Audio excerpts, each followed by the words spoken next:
There is something sitting in many Mexican American homes right now.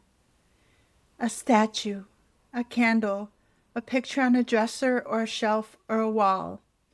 You may have walked past it 1,000 times without knowing what it was called or why it was there.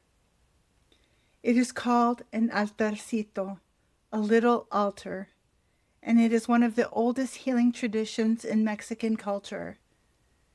I grew up walking past my grandmother's altarcito without understanding what I was seeing.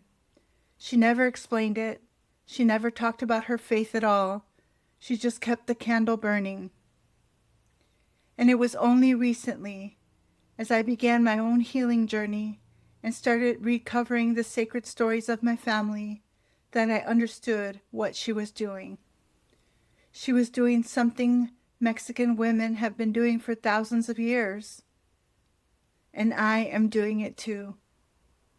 Stay with me, because what I'm about to share may help you recognize something sacred that has been in your own home all along.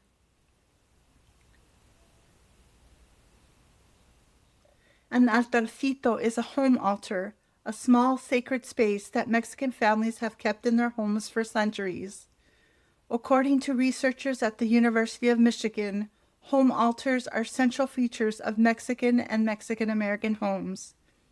In acts of private devotion, people construct them to commemorate their connection to their ancestral past and their place within a larger spiritual order. They typically include statues or images of the Virgin Mary or saints, candles, family photographs, both of the living and the dead, and personal objects that carry meaning. But here is what most people do not know. This is not just a Day of the Dead tradition.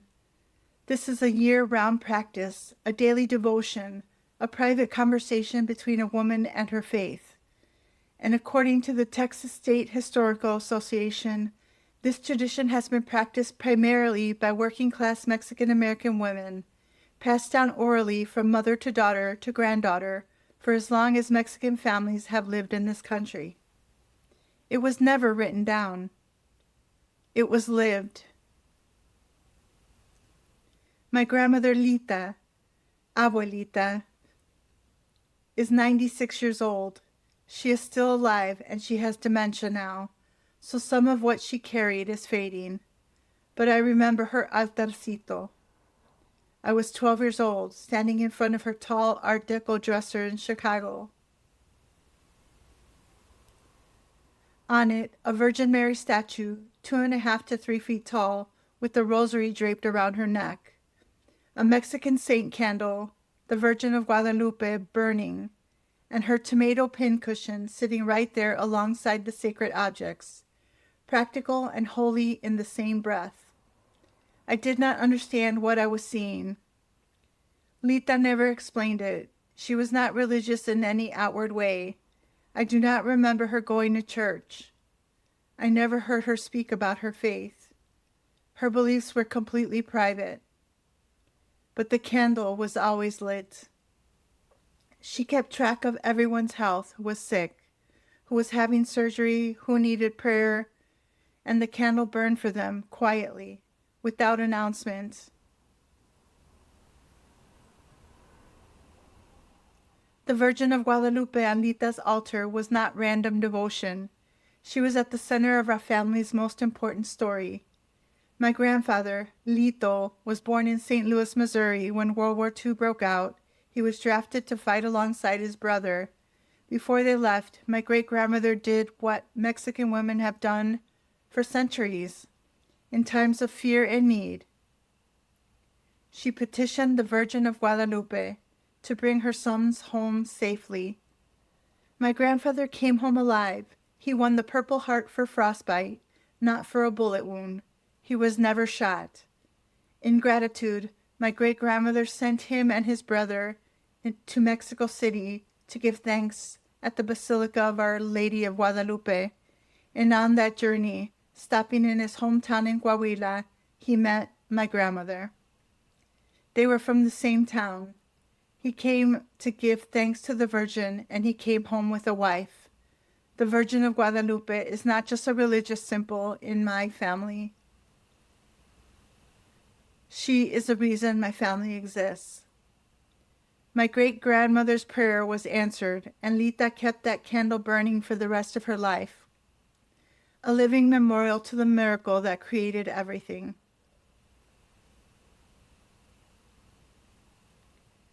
Lita never taught me about the Altarcito.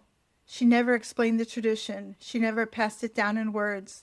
And when I became an adult, in the fog of my own life, I did not think about it until about 15 or 20 years ago, when I found a beautiful image of the Virgin of Guadalupe and felt compelled to give her a prominent place in my home. I did not know I was continuing a tradition. I just followed something inside me, something that knew. And now I understand that is exactly how this tradition has always survived, not through formal teaching, through women following something they felt without knowing why. The Altarcito tradition has been passed down orally for generations, but oral transmission is fragile. When the thread breaks, when grandmothers develop dementia, when families assimilate, when the language of our roots fades, the tradition can disappear in a single generation. I am determined that does not happen to mine.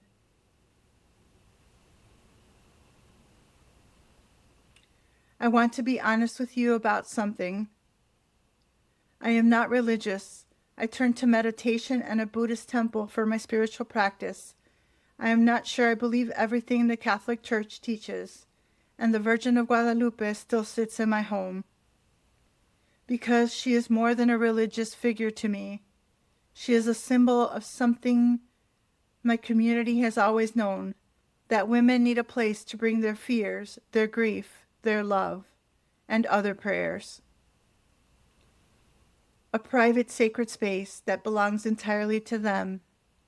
She is a symbol of strength, of endurance, of compassion, of a community of women who have survived extraordinary things by turning towards something greater than themselves. My great-grandmother turned to her before a war. Lita turned to her after losing her son.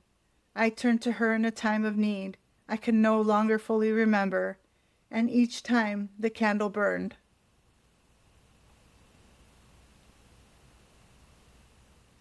Here is what the research tells us about what goes on in a traditional altarcito. A home altar typically includes image of the Virgin Mary or saints, candles representing fire and light, family photographs of both the living and the dead, personal objects with deep meaning, and flowers. But the most important thing on your altarcito is not any of those objects. It is your intention. The altarista, the woman who attends the altar, creates a space for private devotion, meditation, and petition. She addresses her saints intimately in her own words, in her own language. You do not need to be Catholic to have an altarcito. You do not need to be religious. You just need a space in your home where you remember who you come from, where you light a candle for the people you love, where you place something that connects you to the women who came before you. That is your altarcito. And I would be willing to bet it is already there. You just may not have known what it was called.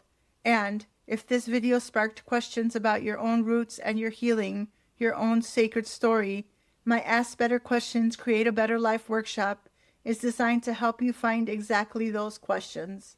The link is in the description below. I am still learning about this tradition. I am recovering it piece by piece through research, through memory, through conversations with my family, through the stories that are still available to me before they fade completely. And that is what I want to invite you to do too. Not to become an expert, not to perform a tradition you did not grow up with, but to look at what is already in your home with new eyes. The candle that burns on your dresser, the image on your wall that you cannot explain why you chose, the photograph of someone you love that you cannot bring yourself to put away. That is your Altarcito. That is your ancestral healing, and it has been there all along.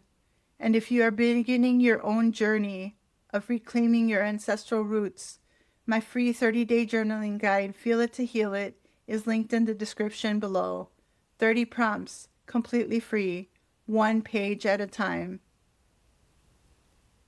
I am Yolanda. This is Frog's Little Tale.